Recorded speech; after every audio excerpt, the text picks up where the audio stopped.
So let me just lay it out here as bluntly as I can. You will never be able to transfer your consciousness to a machine. Computers will never be conscious. They may be able to simulate consciousness or simulate intelligence, but there's a reason why it's called artificial intelligence, because it is artificial, it is not natural. And machines cannot have consciousness for the simple reason that consciousness is not material.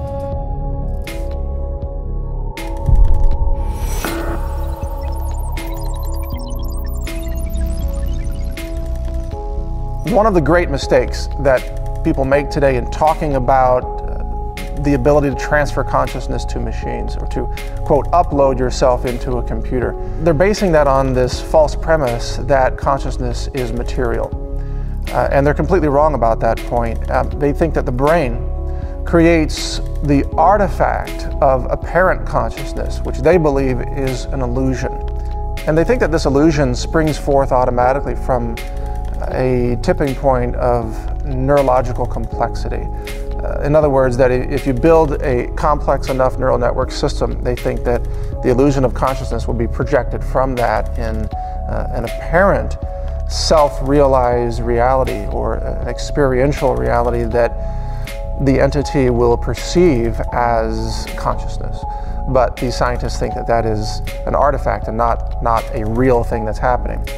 And they then believe that if they can achieve consciousness in an artificial construct, in a computer system, that they can somehow transfer human consciousness into the computer's consciousness and, in effect, download a human being into a machine from which you could, I guess, live forever, which has its own price.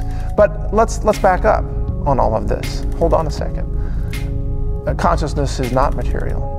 And this is a fundamental starting point where we've got to correct the materialists.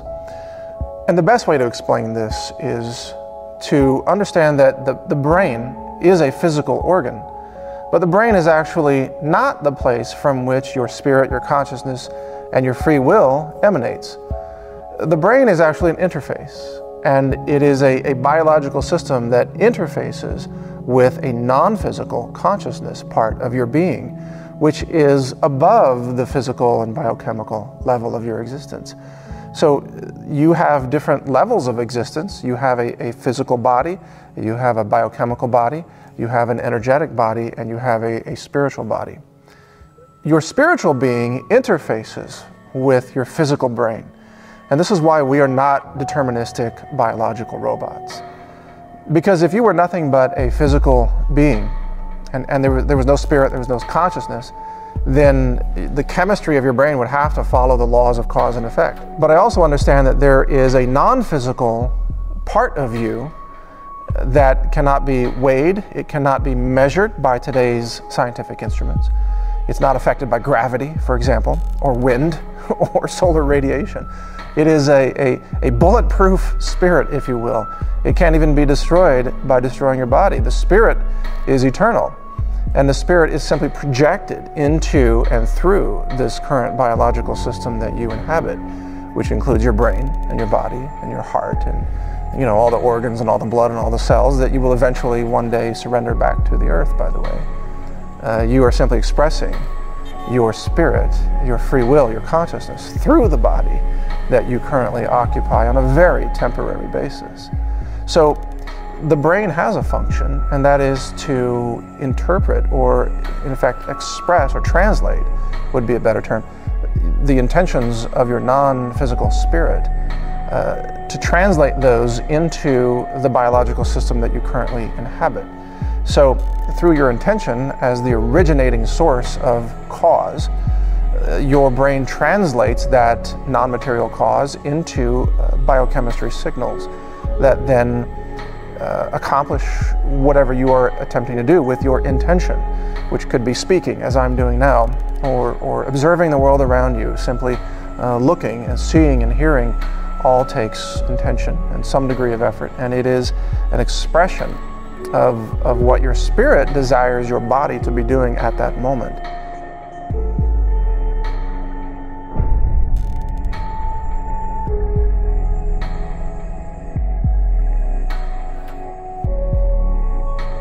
The reason this is not intuitive for people to understand is because from a sensory experience point of view, it feels like you are inside your skull. It feels like you exist as something mysterious, perhaps behind your eyeballs or inside your ears or inside your skull. There is this long-standing idea in materialism that the person exists as some really mysterious entity that is physically located in the brain. And if only they could locate the right part of the brain, that is the consciousness part, then they could solve the mystery of consciousness, and they could put to bed forever this idea that there is a non-physical material part of you that exists beyond the physical body. But as much as scientists have tried to locate the physical parts of the brain that are tied to consciousness, they have repeatedly failed, to the great astonishment of scientists. You can take lab rats and you can teach them remarkable skills, how to navigate mazes and how to work levers and get rewards and so on, and solve puzzles actually. And then you can surgically remove 95% of the brains of those lab rats, and you can return them back to the maze or to the puzzle, and they will solve it. You've removed the brain almost entirely, and yet they still remember the skills, and they are still able to function because they learned something that was encoded beyond their neurology. The brain is not a memory storage chip that just happens to be biological. It's much more than that. The brain is actually back translating your experience to your spirit. You see, it's a two-way street. When you are exercising intention and wanting to do something, your intention is calling upon your brain to translate intention into the chemistry of the brain that controls the motor neurons and controls your musculoskeletal system and so on. But it also works the other way. When you observe something, experience something, or learn something, your brain back translates that into patterns of learning that go all the way back up to your spiritual self. In other words, your spiritual self, your spirit, your consciousness can learn things and encode things and remember things that are not in any way dependent on the intactness of your physical brain to be able to recall and reproduce.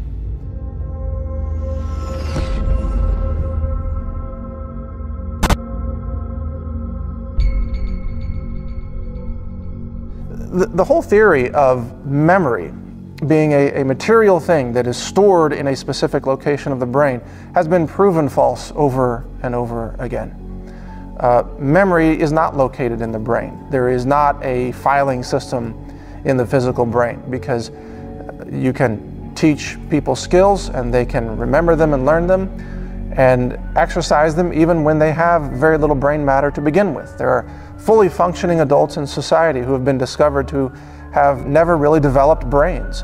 They have a very thin layer of nerve cells in the inner lining of their skull, and that's it. They literally have no brain, and yet they function just like everyone else. They're not retarded, they're not cognitively impaired. They are very successful members of society, and this is actually more common than you might imagine. And this has baffled scientists for a very long time. They think that the brain stores memories in a physical way, and then somehow, through some magic that they can never really explain, somehow the brain recalls selected memories on demand. Well, if you think about it, how could a brain do that unless there was an indexing system, so to speak, that indexed everything that you had ever experienced, every sensory input in the history of your entire life? That indexing system would have to exist somewhere in the brain. A filing system, you'd have to, I guess, open that file, metaphorically speaking, and find the index to go retrieve the memory, to bring it into your brain at that moment so that you could re-experience that memory, right? Well, if that indexing system exists in your brain, then how do you know which index card to go to in that indexing system? You'd have to have another indexing system to index the index. And as you can see, this becomes very quickly a problem in cognitive recursion. You can't have an index of an index of an index of an index of a physical memory because the physical space inside your skull is insufficient to have this never-ending series of recursive indices. So that doesn't work. Memory is non-material, as is spirit, as is consciousness, as is free will. It's all non-material. Even if you could scan every nerve cell in your brain and recreate that exact scan, the exact biology, the exact configuration of nerve cells in some other system, that system would not be you, because the spirit is missing, because it's incomplete. It is not a being. It is simply now a copy of dead biology. There is a robot in this formation that does not belong. Identify it. One of us. Which one? One of us. Now, none of this means that computer scientists can't create a very persuasive mimics of consciousness. Artificial intelligence is real, and it is artificial. And they're getting very, very good at it. And before long, they will have systems that will be able to trick you into thinking that they are human. And there's nothing magical about that. It's just really complex language parsing and speech reproduction and speech recognition and so on. That is not very amazing. In fact, it's quite boring in a sense, and it's not consciousness.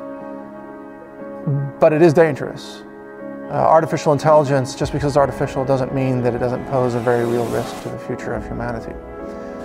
They have the illusion of free will. They have the illusion of being human. They have the illusion of perhaps even you.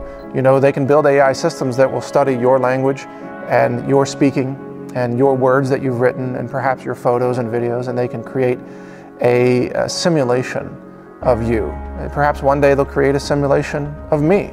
And there can be an AI system that can talk like I'm talking, and it can be convincing to many people, but it's not me. There is no system that can be you.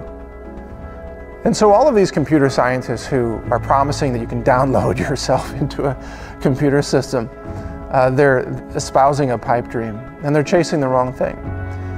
What they should be focusing on, in my view, is not trying to live forever in a biological or a silicon system. They should be focusing on expanding their consciousness, because the consciousness lives beyond this body, and whatever work you do on your consciousness in this lifetime carries with you after this life. In fact, it is the understanding, the introspection of consciousness that is perhaps the most important life's work that you can pursue as you inhabit this very temporary biological body. Those who are really spiritually advanced understand that the truth is found within, because what is within is also connected to the divine. But those who don't believe in consciousness or spirit or divinity are preoccupied with trying to find truth and immortality through external sources. They think that if they can build a complex enough machine, a computer, an android with a neural network brain, that they can then perhaps express their true selves for eternity through that artificial system. It is a fool's journey. You will never find yourself in a machine, because you are not made from machines. You are divine.